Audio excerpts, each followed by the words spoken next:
Ay, may tao ah. Sino po yan? Pogi, ako to! Ay, si ma'am. Tayo lang po ma'am. Ay ma'am, gabi na po ma'am pala kayo. Oo nga, naiwanan ko pala yung susi. Oo nga po ma'am eh. O, siya nga po pala ma'am. Ba't may cake kayo? Nadaan kasi ako dun eh. Ha? Favorite ko to, masarap to. Kumain ka na ba? Ay, hindi pa nga po ma'am. Hinihintay kita eh. Kamusta yung maghapon mo? Anong nangyari? Okay naman po ma'am yung apartment nyo, yung paupahan nyo. Nasikaso ko na po. Saka inabisuhan ko na po yung magbabayad po sa isang buwan. Buti naman, magaling ka talaga. Opo ma'am. Buti na lang at nakuha kita. Dati hindi ako nakakalabas ng bahay. Opo. Ngayon, kita mo, nakakalabas na ako kasi may maasahan na ako ditong makakasama. Wala ma'am problema ma'am at nakakaya ma'am sa inyo. Pinatuloy niyo po ma'am ako dito para makabawi-bawi man lang. Sakto pala, hindi ka pa kumakain. Eto nga, binili ko to kasi masarap to, chocolate flavor. Oo nga po ma'am eh. Saka ma'am, bira ma'am ako makakain ng cake sa probinsya ma'am.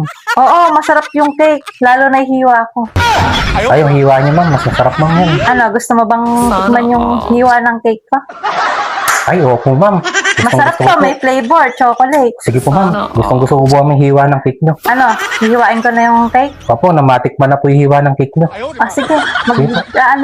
Maglilinis lang ako. Sige po ma'am. Magbubugas lang Ako ako. na po mag-hawak ma'am. Hindi ako na. Ikaw na ma'am. Oo. Sige ma'am. Di ba kakain mo yung hiwa ng cake ko? Opo. Sige po. Sige, wait lang Lala ko na pipinto. Ay, oo nga pala. Isara mo na yung pinto. Maglilinis lang. Sige po ma'am.